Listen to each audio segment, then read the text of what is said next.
What up? What up? All right, so hold up, get my life together. While I'm waiting on everybody to jump on here. Okay. We got Ryan Snod in the building, and guess what? Ryan Snod rhymes with odd. Okay. What up? What up? Okay. We got Real King Vibe in the building. What's up? What's up? How you feeling? All right, so. All right. Okay, Crystal Nails. All right. So listen, here is. So tonight, okay, we got big plans. We got big plans, all right? What's up, Crystal?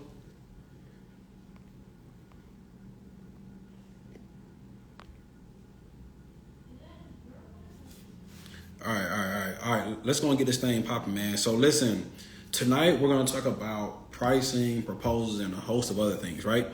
So if you're someone who struggles with pricing, right, you're trying to figure out like how to price your services, trying to figure out, you know, my whole thing is, man, is getting to the biz ag, all right? So if you're somebody who wants to get to that bag, make sure you tap in. All right. So this person I'm about to bring on here, his name is Ryan Snod, and I did a research. Right, I did a lot of research on finding out like who was really really good at like knowing the business side of like photography, videography, who really like understood business in like a major way. So when I found them online, I was like, no, this guy is pretty good, right? Because like when you start to understand like business, you can pick up other people who actually understand business. What's up, Ryan? I guess I was telling them, but I guess I can just tell you. All right. First of all, how you feeling? Good. Can you hear me okay? I sure can. I was trying to join in on my desktop, but I guess I'll go mobile. I have all my cool lights and stuff back here. I'm like, yeah, it's fine. We'll just do it on Yeah, the phone. we already at this point.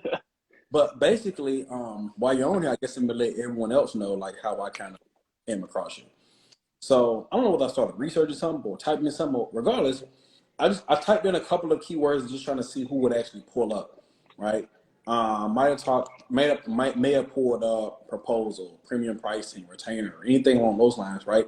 And then you popped up on the video, and I kind of like when people come up and they do photography, videography, either coaching, teacher, mentor, not on the creative side, just strictly on the business side, or even that talks anything about business. I love to kind of watch a video, whether it's a YouTube video, Instagram video, whatever, and just see if they either one know what they're talking about, or see if we either share some common, insight. So when I heard, I think one of the first videos I seen was you broke down like 4 different types of pricing. I was like, not too bad. Right? I was like, okay.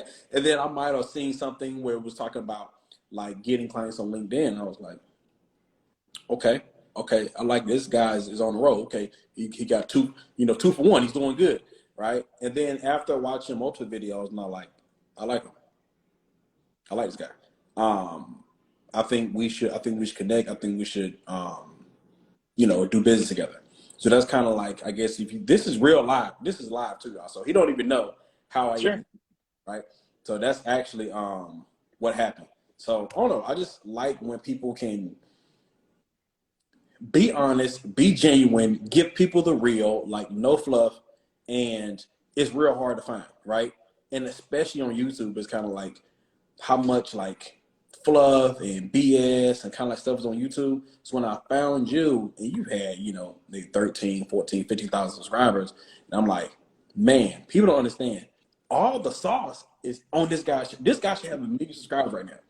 All the sauce. People like learn from me, but I don't know how long you've been doing it on YouTube, but all the sauce is literally on your channel. Yeah. Well, I appreciate that. It's kind of fun too, just to hear that like that's the whole purpose of making the videos, right? That people find them and find value from it. And it's funny that you mentioned the 4 ways of pricing. I've actually had like 2 other businesses like start it from people finding that video and reaching out and doing similar stuff to you, being like, hey, we need to get into business together, we need to do a project together or whatever, because it's like this is such a valuable thing that a lot of people don't think about. And it's kind of interesting too, because a lot of creatives just have this like trading time for money mindset. And that's kind of the main thing I try to do is like with my channel and with my Facebook group and my courses and everything that I do is like help creatives think more as like a business owner and really help transition like and really take all the stress and tension out of like sales, marketing, like charging higher rates, just the whole business management side of things, just to simplify it. Because that's kind of my background is from that before I went full time. So a lot of people's is like they would just want to be an artist, but mine's like being a business owner and like running in the agency world and stuff like that. So we can talk about that if you want to as well. Yeah. First of all, I want to shout out to Danielle. I just brought her onto my team today, so huge shouts out to Danielle. I'm glad you are here. Danielle's super dope, so I'm glad to bring you on the team. But I guess before I dive into that, I just wanted to talk about a couple things on your channel. You know, how to email prospects professionally, right? How to shoot luxury real estate, right?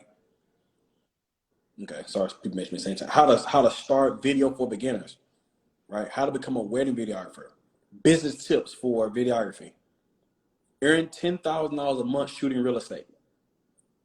It's literally nothing but gold on this channel. Like literally, this was 4 years ago, right? So I think I quit my job. Had I known you, whatever, 6 years ago, I would have literally been even when I first started 10 years ago, right? 10, 11, 12 years ago. This right here is gold. Now, for those of you guys who don't know, I'm sorry I didn't do the introduction. This is Ryan Snod, right? He's a super business mogul when it comes to photography and videography. He has a 90,000 plus person Facebook group with strictly photographers, videographers, filmmakers. Is it all freelance videographers in this group?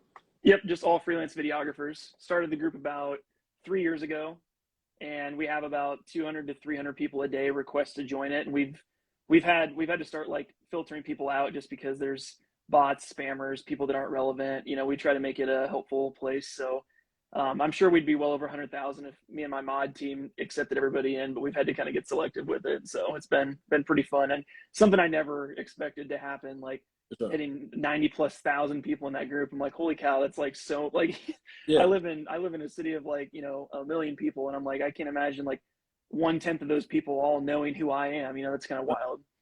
Right.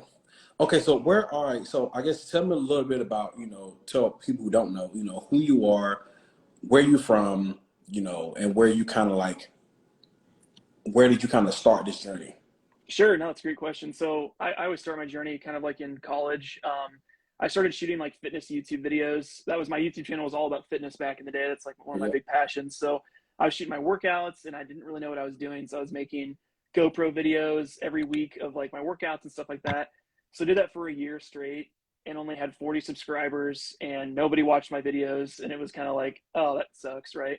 Yeah. But in that process, I learned how to like shoot and edit really quickly and turn edits faster and kind of tell a story. So fast forward from that, ended up graduating, working full time with a video production agency as a marketing strategist and building out retainer models for the existing clients that they had, working with big, like large grocery store chains and other agencies that were, the videos that we were shooting were like 50, 60, $70,000 a pop for a video. And I got to sit in firsthand with our sales team and like learn how do you pitch this type of video and how do you not crap your pants when you're, here's $100,000 for a video. Like how do people actually buy this stuff, right? So I learned a lot of that stuff in the agency world for about 4 years. While I was in the agency world, I was also shooting nights and weekends as much as I could.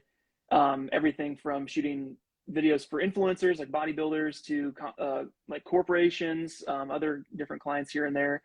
And then as it got down to it a couple of years ago, I got really serious about it because my wife and I were in a ton of debt. We had about 116 grand in debt, and we had hired a financial coach, and he said, if you like really take your business seriously, you can get out of debt in less than 2 years. And I was like, there's no way. Like if we paid our minimums on our loans, it was like 30 years to get out of debt. I'm like, there's no way. So took it really serious. Every project that I had that reached out, I would literally take all my PTO. I would work 12-hour days during the week so I could take my Friday off so I could do a shoot day for a full day for a client. And I chipped away at it over and over again. And then in exactly a year and a half, my wife and I had paid off all that debt. So 116 grand. Was Wow. living well below our means. Every bit of profit I made from the business went into our debt payments, and we got out. Mm. And then kind of changed our whole life, because then it's like, wow, our expenses are cut in half every month. We don't need as much money to survive. Yeah. And then my business was going so well that I was like, well, I'm going to go full time now, because it just makes sense to do that. Sure. So then since going full time, and ironically, like, and I document this on my YouTube Oh, you were channel, still I working a job. will, yeah, yeah, Oh, like, shoot. So you yeah, worked a job and you paid off $116,000 worth of debt with your photography and videography business yep, in half. yep, Wow, yep, working. yeah. So then it got to the point where the business was continuing to grow, and I was like, well, shit, why would do this? Why work my full time job, especially with me still? Yep, yep. I don't know what happened. I'm with you. Sorry, I'll turn my video back on here. Can you see me still? I can still see you. Yep, you're good. Okay, it's not showing my face on here anymore, but I'll see if I'll just keep talking. Yeah. Um, cool.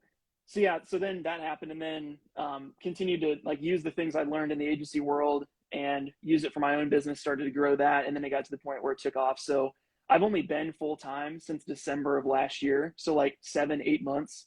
But I've been making full time money for the last 5 years. It's just been a matter of like hanging on to that full time job, because I was kind of reluctant to, or I wanted that sense of security, but it just didn't make sense to anymore, because it's like you're making well over what you need to survive. It's that type of thing. So Yeah. All right. So I'm glad you mentioned that. I mean, because there's a lot of people who do photography, videography, filmmaking, directing, all these things, and they still have a job, right? And we need to be, and we got to think, some people went to school for it, right? So there are $100,000 in debt. They got credit card debt. There's things they want to do in life. They want to be a year and a half. They want to be able to have 100,000 to put towards something as well. So what's the things that you did, right? That kind of say, you know what, I want to be able to pay off this debt in a year and a half. What's the thing that you put in place? If somebody has a camera right now, so that they could turn around and do the same thing, right? So that they can pay off debt and be in the same place that you were when you achieved that.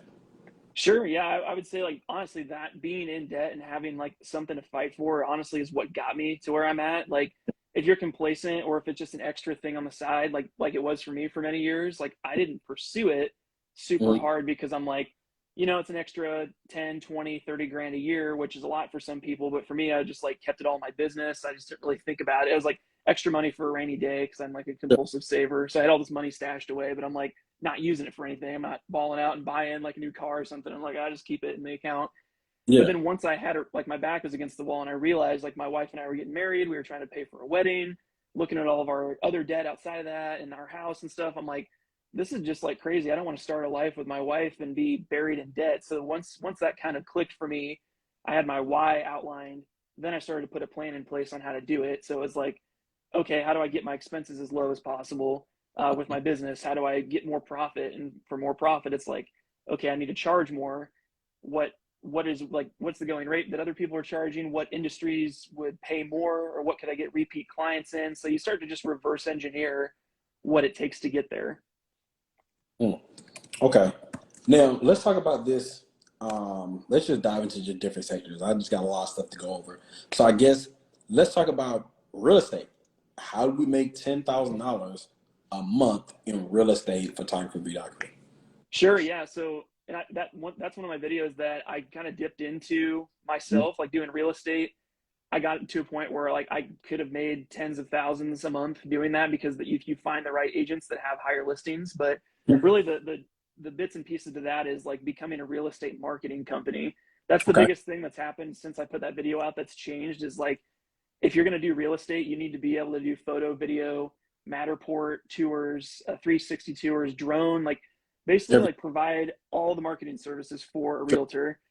Okay. The thing about now is like, yes, every real estate agent needs photos of all their properties, but some of the stuff sells so fast Yeah.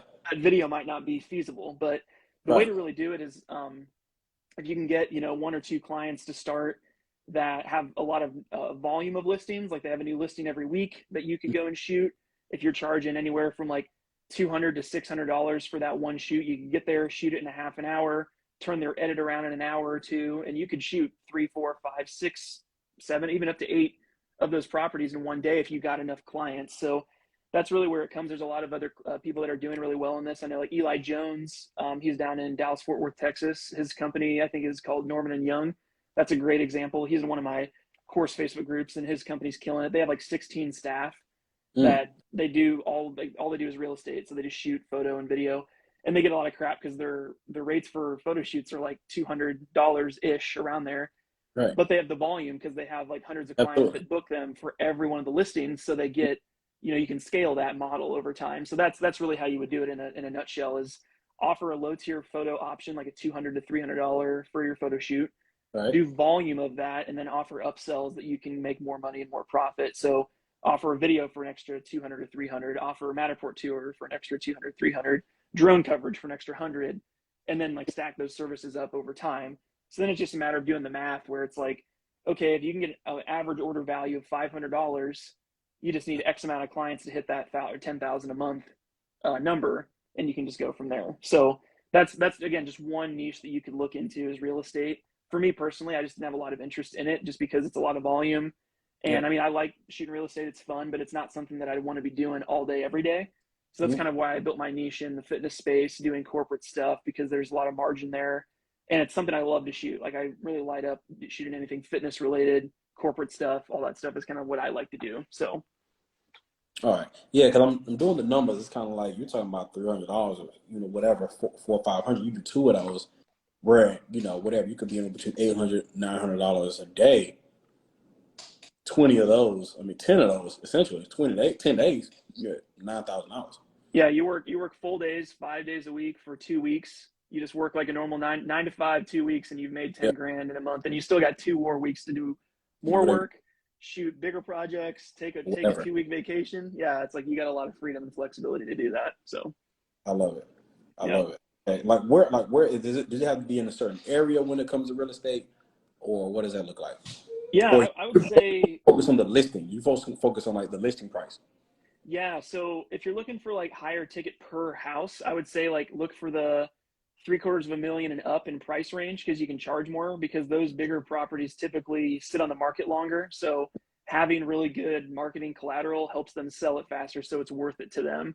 I know a lot of people were telling me in the comments on that video, they're like, dude, there's no way $150,000 house an agent's even going to put any money into marketing. I'm like, well, yeah, there's nuances, right? But I would say look for markets that have 750,000 and up for the listing price. Mm. And then the main thing is like get a good relationship with an agent. Like I know a couple agents here, just even in the Des Moines metro, there's a million people that live here, and most listings are anywhere from like 250,000 up to like 500,000 in that range. But there's Yeah. people that just shoot real estate. So then like every agent in the metro calls this small group of people. There's like maybe 5 photographers that do all of it.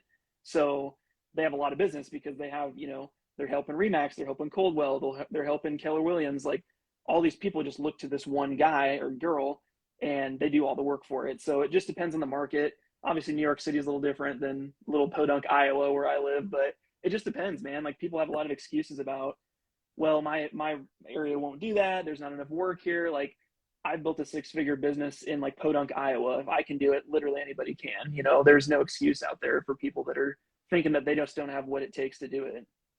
Yeah, I wonder, I'm glad you mentioned that because the comments, I'm not trying to focus on negative comments and trolls, but why do people like, why do you think people like automatically have an excuse for not to be able to do something? Like it's always something to kind of like, all right, so you mentioned a video about making 10K. I can't make 10K in real estate because of this.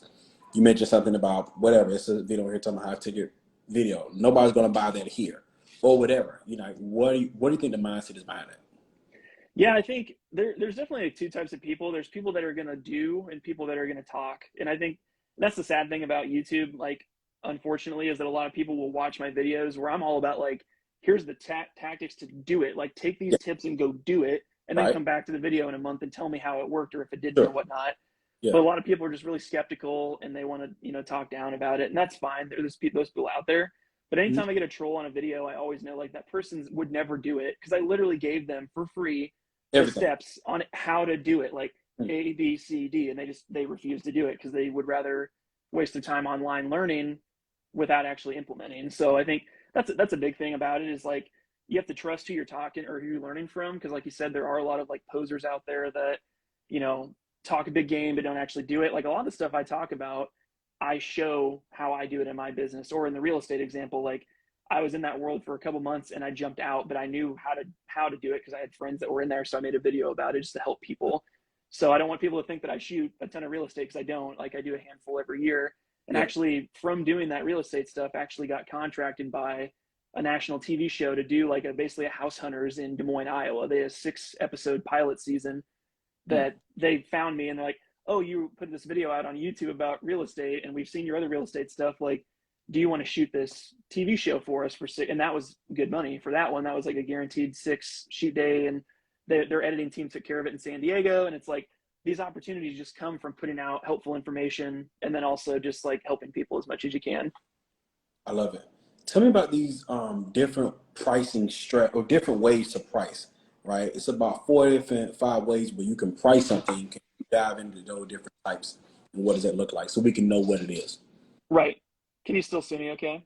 I can still see you now, yep. Okay, sorry. I think my Instagram app's trying to tell me to take a break. I'm like, I don't want to take a break. Yeah, it's all good. We just getting started. Sure. So yeah, I think, let me just see here. Okay. Can you still see me okay?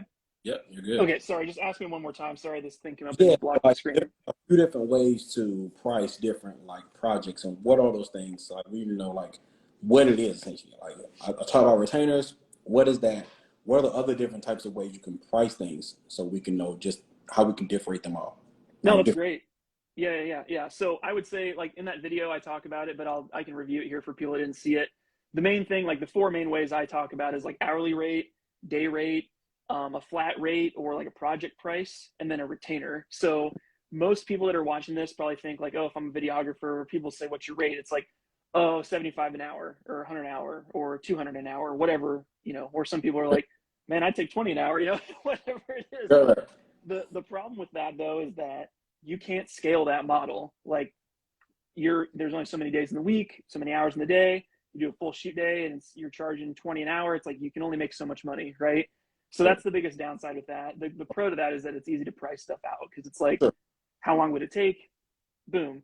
The other downside to that is that the better you get, the quicker you'll get stuff done, which is a benefit to your client. Yeah. And you're actually gypping yourself by being good. Yes, exactly. So that's a really bad way to price. So I always tell people like, do that to start. And then the second you get any skill, like stop doing that.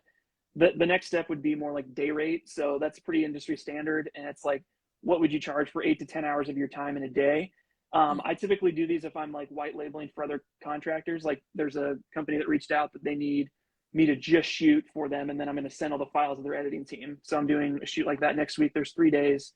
They're like, hey, we just need you to be an assistant AC on this project, just shoot, dump all the files to our editing team and we'll take care of it. So it's like, I'll give them a day rate, and day rates can range anywhere depending on your skill and what the role is, from like 300 a day to like 1,000 a day or 2,000 a day. It really just depends on what you're wanting to do. Sure. So that's like a good chunk to start as well. And I'd say that's a pretty industry standard. I'm not going to dog on that one too much, but again, it caps your income potential. You can only shoot so many times in a week, but if you're charging 500 a day and you shoot 5 days a week, that's $2,500 a week. And it's like, dang, if you do that, if you're booked out solid for an entire month, it's like, that's some pretty good money, So that's nice. Yeah. The next step above that would be more project based, which is where I pretty much live really heavily in my world. So a client will reach out, they'll say, hey, there's a project for 2-day shoot. It'll take 15 hours to edit. We want 10 deliverables. What are you going to charge? So in that situation, I never do like hourly rate or day rate. I'll go in and I will price it out based on day rate. And then I'll mark up certain things like my editing time. I'll mark up like project management time. If I'm script writing, like I'll add all that stuff in there. Mm-hmm. And then I'll take that number and I'll look at it and I'm like, okay, does this reflect the value to the client? So it's more like a value-based pricing. So if I'm doing a video for a barber shop, it's like a single owner operator. They probably don't have as much money as if I was quoting something for this telecom company that I'm quoting for. That's like, they make $20 billion a year in revenue. It's like, okay, if I put this out on TV ads for this telecom company and they get one business client, that's a $6 million business client. It's like, they would be willing to pay more for that video or collection for that result than the barbershop would. So again, there's like a critical piece to it that I look at, like what the business result would be, and then how do you justify the cost for it, right? Right. So so that's the value-based pricing, project-based pricing model that I follow heavily. And then Right. the piggyback to that is the retainer model, which is the last piece, which is kind of like really where I want everyone on this call to like think about, like, how do I get to the retainer model? Because that's really how you scale. That's when you basically charge a flat fee for your services over a 6-month, 12-month period, Mm-hmm. and you just deliver based on deliverables, and you can scale so much faster. A good example is like I did my first big retainer for a local yoga company. They have locations in Des Moines, Kansas City, and Omaha, so they're a pretty good sized company, Yeah. and they didn't have any in-house video. So they Right. came to me and they said, "Hey, we want to do like 70 videos over the course of the next year. Mm-hmm. Um, you know, you'll be traveling some, like we'll be doing all this stuff. We want your collaboration. Like, what would you price it at?" So I did my value-based pricing project price for it. And I was like, guys, this project's going to be like 60 or $70,000. And they're like, we just can't justify that spend right now. I'm like, and I get that. But if we do a retainer and we lock it in, I'll give you a discount on the total, like a 10% discount, Yeah. if we guarantee that you'll pay monthly on that amount. So instead Right. of like 70 grand, we'll agree at like 60 or whatever it is. Right. And if you agree to do monthly installments, Sure. and they were like, yeah, that works really well for us. And then we don't have to hire someone in house. Like, this is perfect for what we want. So then I Absolutely. just locked in, you know, for 12 months, I had a contract that I was like, well, geez, that's a really good chunk of money. Like, if I have a slow time in the off season, in the winter time when my slow season is, it's like, that's when retainers really kick it in. But then Yeah. it's like, and then you start thinking again, what if scenario? It's like, okay, if I can get a retainer on contract for like 2,500 a month, all I need is 4 of those, and I'm making 10 grand a month, guaranteed money. Indeed. And then you like another project comes, and you're like, then you can get selective, right? Then it's like that weird person's having a birthday party that you would have shot because you needed the cash, but now it's like, you know, I don't want to do that birthday party, or I don't want Yeah. to Come shoot a on. wedding, or yeah, it's like Come you start to on. get picky. You get picky, right? So Oh, Ryan, stop. that's how That's you what I'm get talking there. about. That's how you get there. It's crazy. That's what I'm talking about right there. That's exactly what I like to hear. Okay, I like that. Good. All right. So appreciate you breaking down all those different types of pricing. It's important for people to just even know that it's more than just hourly rate, because people only know hourly rate. It's like, let's stop doing that. Let it go. Right, Yeah. all right. Let's talk about this high ticket video production. Right. Sure. What is high ticket video production? Like, what is that? What kind of companies are you working with? Like, just break down that entire process for me. Yeah, sure. So like I would characterize like high ticket as like, and it's subjective, right? You talk to Sure. my former employer, it's like high ticket would be 100,000+ for a project. You talk to somebody on here, maybe that's 10 grand. What it's all relative, right? Sure. I would say high ticket's like whatever makes you feel kind of sick to your stomach when you send the quote to the Yeah. client, or if you go to do the sales pitch, you're like sweating because you're worried they're going to say no, right? Yeah. That's when you want to get to that point. So Yeah. I always say like, and I've done this trial like testing things out, and this has worked really well for me. Mm-hmm. Is I do a 2-step sales system. So I'll do a discovery meeting in the first meeting. So say a client reaches out and they're like we said, they're like this large telecom company. They Mm-hmm. reach out and I'm like, oh man, this is like a really good client. Like they have a lot of need. It's large budget, whatever. I'll have this first discovery meeting, and it's like a half an hour meeting Yeah. where I go through a question list that I have like a template for that I built out. And I Yeah. just sit and I listen a lot in this meeting. It's kind of like a therapy session. I'm like, tell me all of your problems, and I'm just Yeah. gonna like listen, right? I have my notebook and I'm just listening. Sure. And they tell me everything that's going on. And I think that's the really big differentiator from me from other shooters out there, because they'll like if you get comfortable with somebody enough, they'll start to spill what the biggest problem is, and people pay to fix their problems. They're Sure. not going to pay for your video, they're going to pay to fix the problem. So when I talk to a company and they're like, yeah, we want to do this video for blah blah blah, I'm like, okay, well, and then I start talking with them and it's like, well, what are some challenges you have? And they're like, well, you know, we're really struggling with recruitment. Like we can't get employees to work here. And I'm like, oh, what's that doing for your business? Well, you know, we can't produce, we're not making enough revenue. Like we need people so bad. This is a huge problem for us. It's like, geez, that sounds like a big problem. Have you thought about using video to solve that problem? Like, no, tell me more. So then I talk about like, how do you make a recruitment video, the strategy you'd use to like get more client or get more employees or whatever. Sure. And then it's like, oh geez, like that's a huge saver of value for me. So then when you go to pitch that video, you say, okay, the discovery meeting's done. I've learned it's all about this employee recruitment. Mm-hmm. Then you go into your second meeting, which is the pitch meeting, where you're going to sell or propose your solution to the problem. And again, you just reframe the problem, talk about why it's a huge problem to the business, what it's doing. And then you talk about the solution you can offer, how your video is going to solve that problem for them.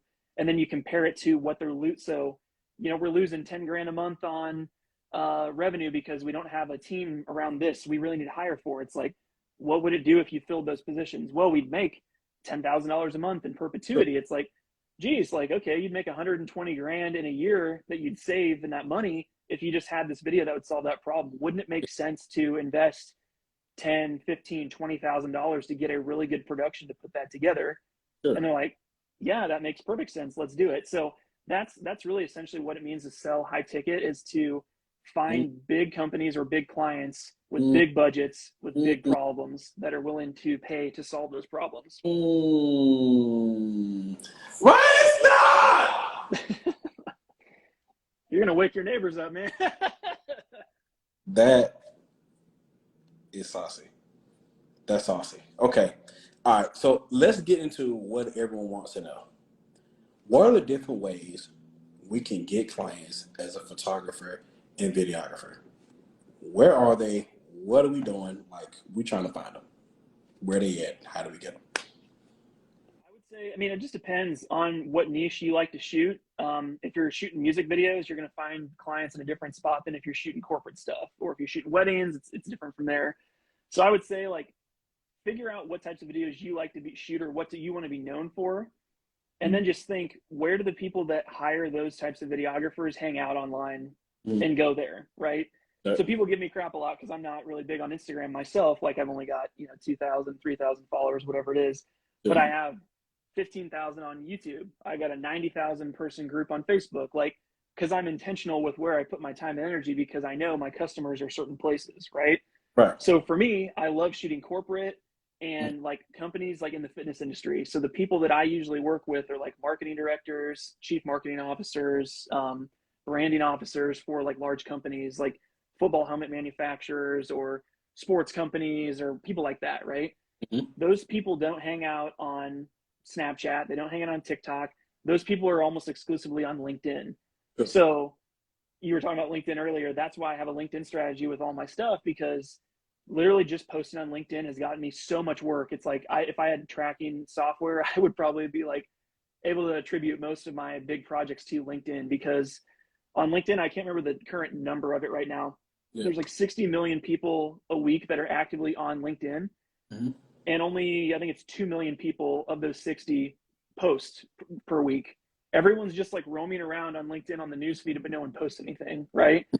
So by me going on there and sharing my portfolio, sharing like marketing tips for my ideal clients, I built like know, like, and trust factors for those people. So I get people that reach out to me like 9 months after I posted a video and say, hey, I saw that thing you put up about like pricing strategy for blah, blah, blah. Like, hey, we should shoot a video. It's like, you'd be so surprised with how much like compounding value you get from people that watch your stuff, learn, and then they reach out over time. So for me, since I know a lot of my customers, ideal customers, are on LinkedIn, I'm really intentional about trying to post at least 2 times a week on there. And it's not just self-promotion, but it's like adding value, like writing articles and posting final videos and behind the scenes and stuff, just to give people ideas on what is possible. All right. Okay. If y'all getting value from this video, from this live, you make sure you just drop the gem, put the gem or jewel emoji, put that in the comments.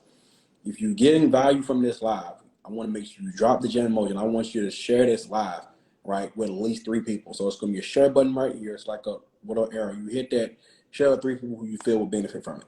Okay. Let's talk about the legal side, right? Let's talk about the legal side. Like, what is it like? Like, how do we make sure that we stay safe as, photographers, videographers, content creators? How can we stay safe? Tell us a little about the legal side. Also, we're not fully giving legal advice, okay? So we're not attorneys. We're not holders to this. We're saying, what's the things that you did, okay? And this is not necessary. Let's not do it, okay? Let's not do it, okay? This is for entertainment purposes only. Exactly. Yes. Continue. But no, so I would say, like, on the legal side, there's a couple things you need to think about when you're shooting videos. number one would just be having a contract every time you shoot. So I use a software called Studio Ninja. People use Honeybook, or there's a million other ones out there that people use, but I have it so when somebody agrees to a quote, like I send them a price, they say, yeah, let's do it. They have to sign the contract to pay the invoice. And it like they have to sign the contract. So in the contract, I outline basically like payment terms, what deliverables are going out. Like, okay, you're paying $10,000 for 10 deliverables by July 5th or whatever. It's like, there's a what you're doing, how much you're charging, and the terms of that, and then a deadline or kind of an expectation, right? So I'd say like in anybody's contract, if you're putting together a contract, I always say like cover those three things and you'll be just fine. Most people that I talk to that have horror stories with clients that jip them on price or they get copyright problems, like it all stems from those three things. Like, what are you doing? How much are you charging? And when was it due? Or what's the expectation, right? The other piece is just like, if you have risk that's coming out at some point, try to put that in your contract and just avoid it. Some of my clients like have complained about having to pay for craft services meals on a long shoot. So I have a clause in my contract that says if we're shooting for more than 8 consecutive hours, the client is required to provide a meal, like a standard meal for the crew, like everyone that's on the crew. Yeah. So if they gripe about it, it's like I literally put it in the contract, like you have to do that. There's little things you can do here and there, but that'd be the main thing. The second thing would just be articulating and really getting clear on who owns the rights to the footage. Because I think that's a huge problem a lot of people have is like, who owns it, right? So the way I do it in mine is that I own all the raw assets. Everything I shoot and collect on site is owned by me. But the final delivered project, when it's done and edited, that is fully owned by the client. So that's kind of how I've done it. And then I also put that like I can use any and all photo and video that I collect on set as like marketing assets for me. If I have a behind the scenes shooter taking pictures or videos, like we can use that. If I'm making, edit cut breakdowns in my YouTube channel or my courses, like I have free reign to do all that stuff in my contract. So that's the other piece of that as well. And then I'm just trying to think if there's anything else really, but those are the main things. It's just like pricing, deliverables, what's expected, copyright. Those are like the main things that I would cover in a contract. Listen, if you guys don't know anything about the Yellow Print Conference, right? It's at the end of this month, a couple of weeks, okay? The Yellow Print Business Conference is for photographers, videographers, content creators, graphic designers, really anybody that owns a business, but primarily we're geared towards photography, videographers. You want to make sure you come to the Yellow Print Business Conference, right? Ryan's going to be there talking about all these gems plus more. He actually has his own VIP night that Wednesday night. So once you sign up for VIP, you'll be able to hear Ryan live on that Wednesday night virtually. And he's literally going to deep dive into everything from like literally how do you actually price, how to get clients on LinkedIn, how to get those high tickets, how to do your proposals, literally how to build this thing out so that way you can get your 10K plus a month. So you want to make sure if you can't afford the VIP, that's okay. We got an Amazon Prime half off sale going on right now. So you can go ahead and get general admission. You won't be able to see Ryan there in general admission, but you'll still be in the room with a lot of other business owners. Okay. So make sure you guys go to yellowprintconference.com, put in Amazon Prime for general admission, get half off, holler at your boy, and I'll see you there. Now, let's keep going. I guess let's jump into questions. Yeah, sure. What questions do we have here? Let me pull it up here. Obviously, you got VIP pass and rated. Okay, VIP. Listen, access only. Okay, VIP, man. It's all about getting access, man. It's very. Alan's on it. Alan's on it. Let's go. Let's do it. Let's do it. All right. So let's go ahead and let's get some questions jumped off. Yeah, everybody that's on here, I see there's like 30 of you guys. Any questions you got, just drop them right here. Business related, anything. I mean, there's few things that'll throw me off, but feel free to drop it here. We'll see. I guess while we're waiting on questions, right? If you was to go back and like build this thing over again, and somebody is kind of, let's say somebody's kind of like, all right, they're in a small town or whatever, and they want to make, 6 figures. They want to quit their job. Forget 6 figures. They just want to quit their job. Whatever, they could be 60, 75,000. Regardless of what it looks like, what would you do differently, like to really just skyrocket quickly? Sure. Yeah. I would say the big thing is like intentionality. Once I had a plan and I hit it hard, it happened. It was the wildest thing. Like I was waiting around for like my business to just like happen. And then the second I was like, no, I'm grabbing this thing by the horns and I'm doing it. Like, I need this extra money because I have a reason that I'm going to put it towards this debt and do all the things I'm trying to do. Mm-hmm. Once I did that, things changed like crazy. Like, I started marketing myself more. Everything I got that was a good final video, I was posting on Facebook, LinkedIn, YouTube, like blasting it on social media. I'm like DMing possible clients and saying, hey, like I have this idea for a video, would love to like get on a call with you and talk about it or whatever. Just like putting a lot of information out, and that really kind of got me where I wanted to go faster. But I would say, like, in terms of like tactics on how to get there, I would just reverse engineer how much money do you need to replace your full-time income. Mm-hmm. Figure that out. For most people, like for the average, like 50 grand a year. How do you reverse engineer that? It's like, okay, like just for a square number, it's like 3 grand a month. It's like 60,000 a year. So it's like, okay, literally get one project a month for $3,000 and you can quit your job today. Like, it's wild. Like, people think it's like no, it's like literally that simple. Like, if you're into weddings, book one wedding, charge 3 grand, quit your job tomorrow. Like, it's that crazy. Like, if you can get consistency over time, that's when it happens. So I would say, like, and what I did, I would suggest other people do too. It's like, work your full-time job, but be fully intentional. Like, okay, in the next 6 months to 12 months, I'm going to get to the point where I'm making way more than my full-time job, and I'd be an idiot not to leave and do it. I'm not saying like you got a really comfortable job, you have no business, and just like throw your desk and be like, oh, I'm out of here. Like, that's not the smart thing to do. Like, you got to have a plan about it. But for me, once I had, I had probably a 6-month runway where I was making like double or triple from my full-time job, but I was still working the job and saving that money. So I had a little emergency fund just in case things go sideways. And then once I had some money saved up, I jumped. And it's like my wife was on board. We had a whole plan. We did it and it worked. It was great. But I would say, like, in terms of tactics to do it, reverse engineer how much you need to replace your job. And then once you can get there, then you're sailing smooth really well. So that's really how it goes. And it's once you want to do it and you're ready to do it and you're going to do anything you can to get there, it'll happen. That's like my biggest tip for people. I love it. I love it. All right, so I'm gonna go with So Creative first, and I'm gonna come back to Dove Empire. All right, so what key skill should anyone startup focus on to generate income? I'm thinking of asking, what key skill do we need to focus on to generate income? Sure. Yeah, I would say, like, honestly, number one is sales skills. So many people on this live are like great with the camera. They have no clue how to talk to people or how to sell or do a deal. Like I said earlier, if you literally just do my process, steal it if you want. I don't care. It's really helpful. When someone reaches out to me, I go on a discovery call, ask a million questions, learn their problems, and then go away and end the call, work up a proposal, figure out how am I going to solve those problems with video, get on a pitch call where the second call is dedicated to just, here's my solution to your problem, and then pitch them on something. And you'd be so surprised, like, people that don't do that they'll get an email that's like, what's your rate? And they'll say 50 an hour or 100 an hour. And then they get ghosted and they're like, well, why? I don't understand. If you just followed the process, if people aren't willing to get on 2 calls with you, they aren't serious about this project. And you bet your ass they're not going to spend over 5 grand with you if they're not. Like, if I was going to spend 5 grand, 10 grand, 30, 40, some of the stuff I've gotten from people, I'm going to get on a call. I want to vet the guy. Like, I want to have a conversation. If they are avoiding that, they probably aren't legit. They're probably just looking for the cheapest person, and that's not going to be you. So I would say, like, sales is just so critical for people. Figure out how to sell. If you've never worked a sales job before, like, it might be worth it just to start and like go shadow like a good salesperson to learn like how to solve problems. That's really all it is just like solving problems for people. I love it. As a commercial filmmaker, how do you go about finding your clients?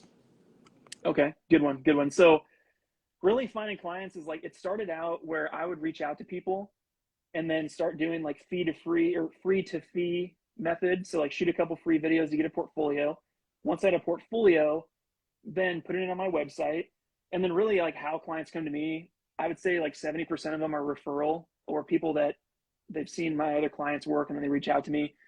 Probably another 20% is from my website. So I've ranked my website on Google for Iowa Filmmaker and Iowa Videographer. So when people are coming to town, if they're coming to Des Moines mostly, like they'll get on Google and they find me and they find my work and my website's really well put together. So then they're like, oh, it's not a media group. Like these guys can help us with it. So then it comes from Google, that other 20%.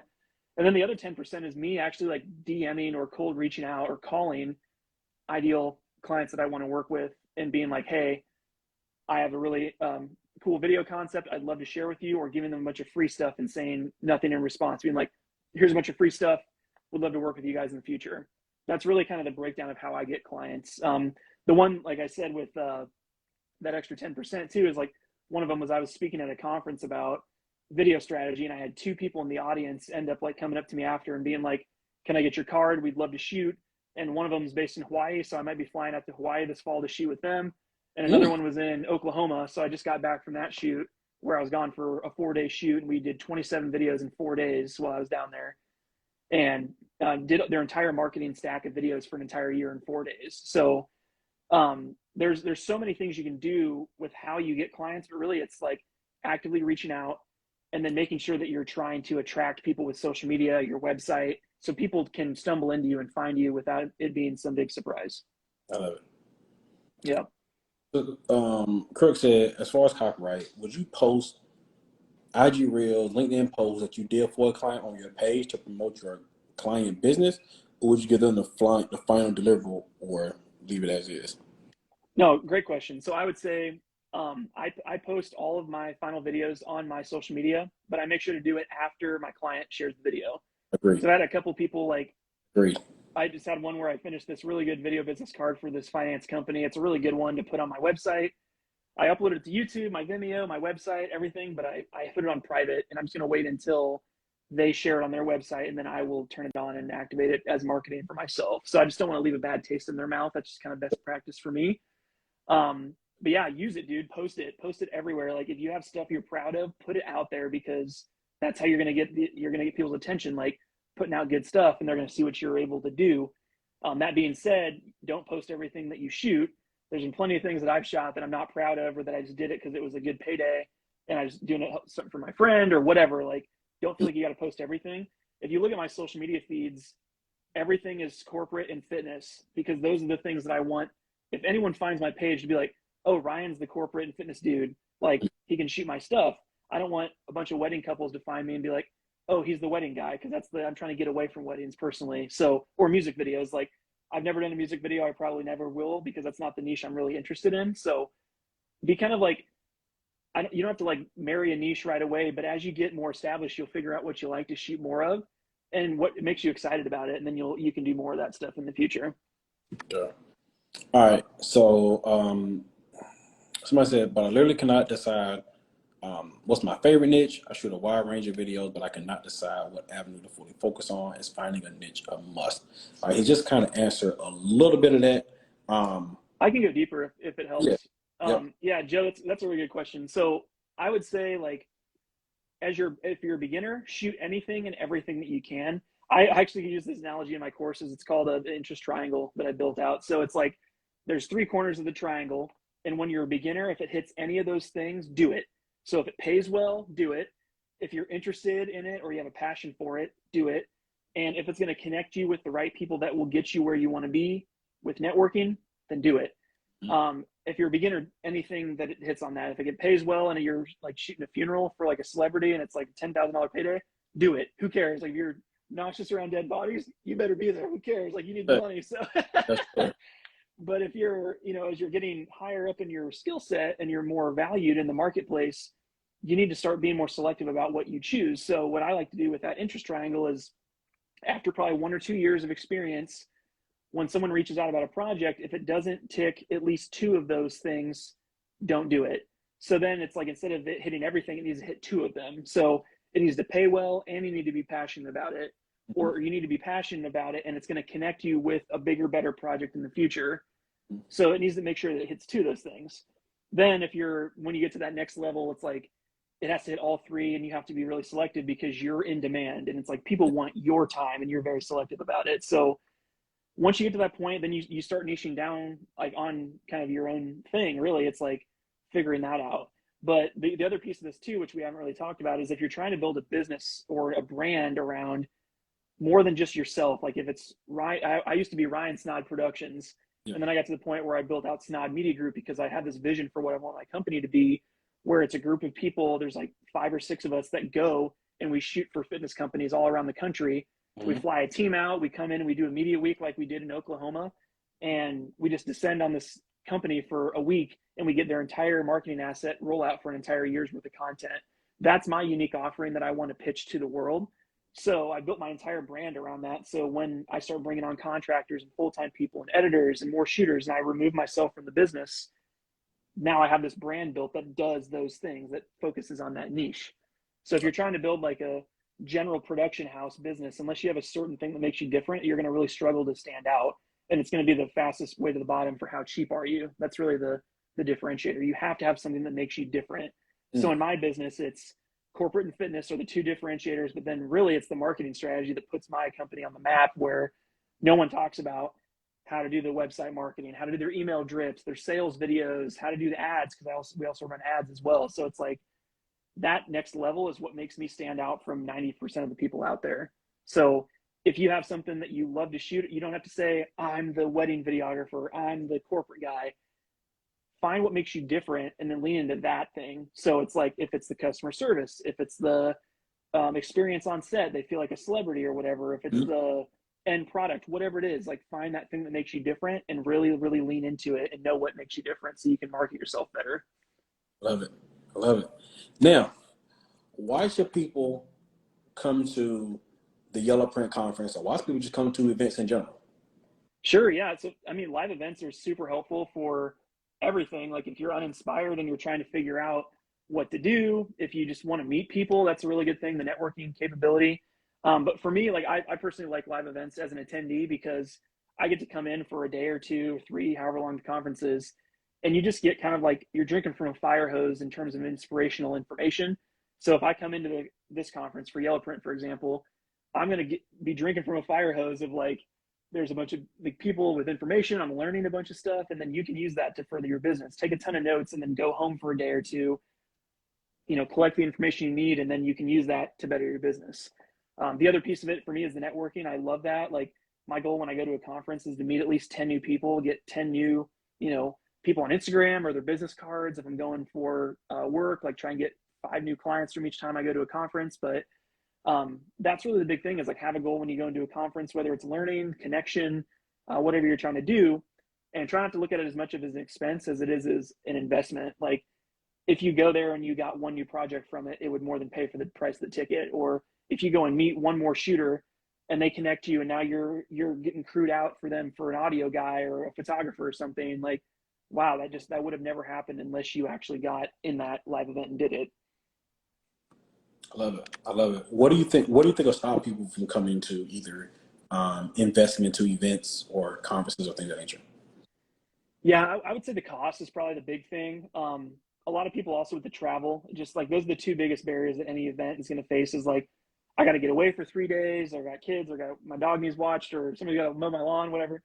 Yeah. Or just the cost to get there. But I would say, like, honestly, there's nothing better than just getting in a room of other people that can get you on fire about something and really get you excited about it. For me, it's like I go to marketing conferences a lot. One, just because I love learning about it.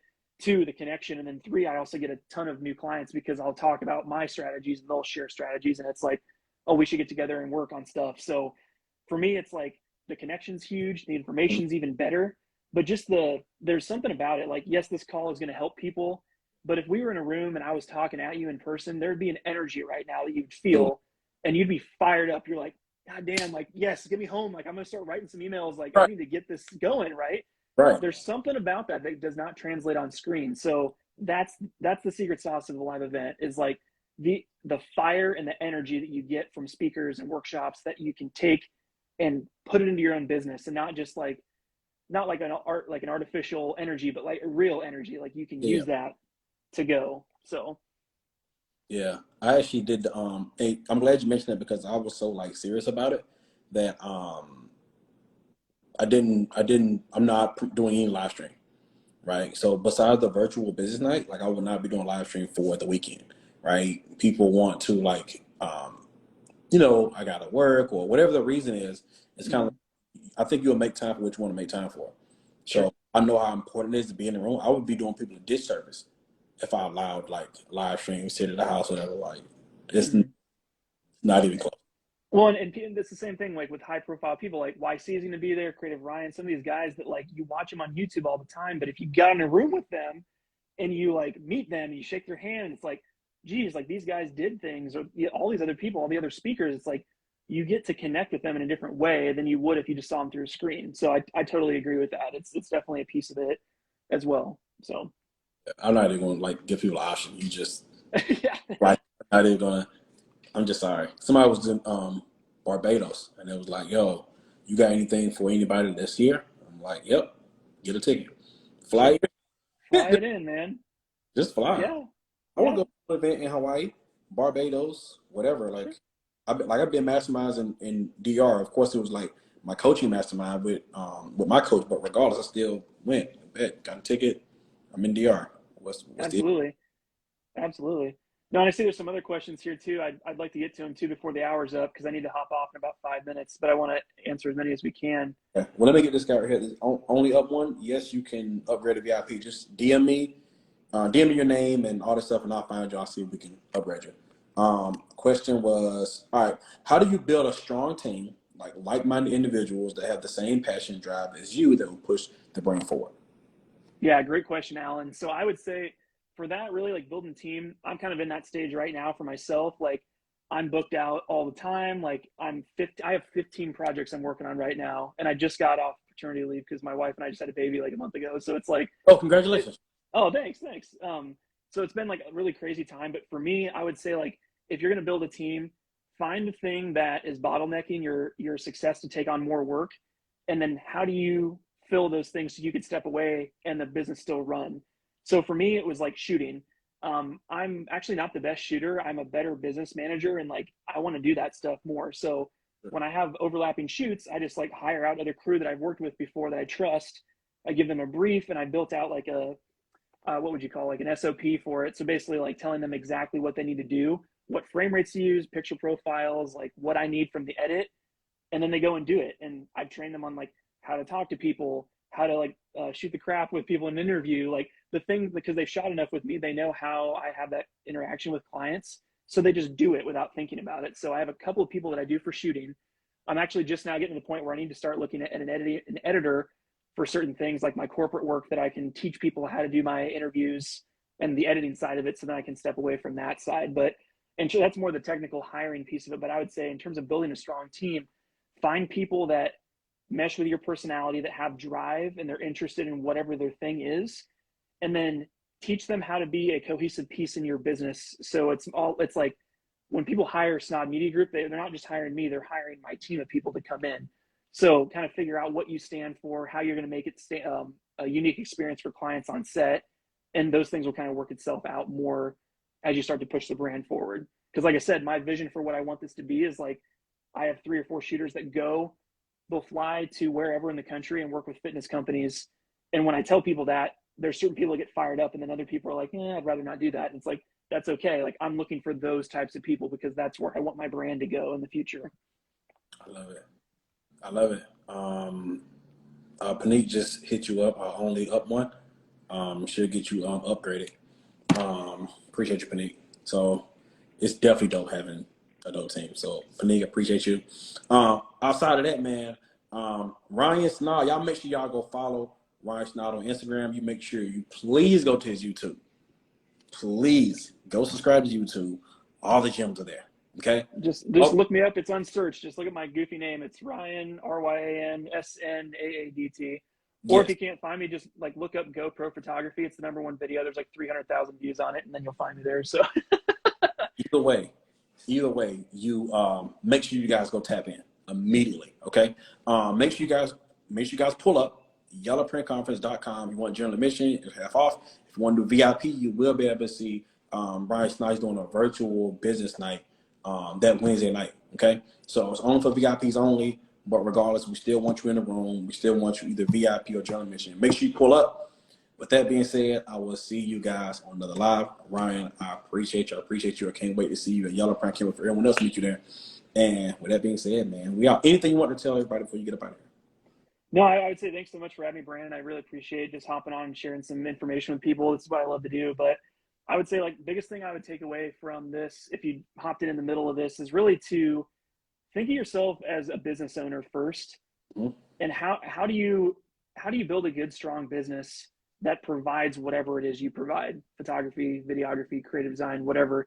How do you solve problems for people, and how do you sell that as a product to people? I think that's really the biggest hurdle that I see a lot of creatives face, is like, how do you stand out in that way? And the biggest thing is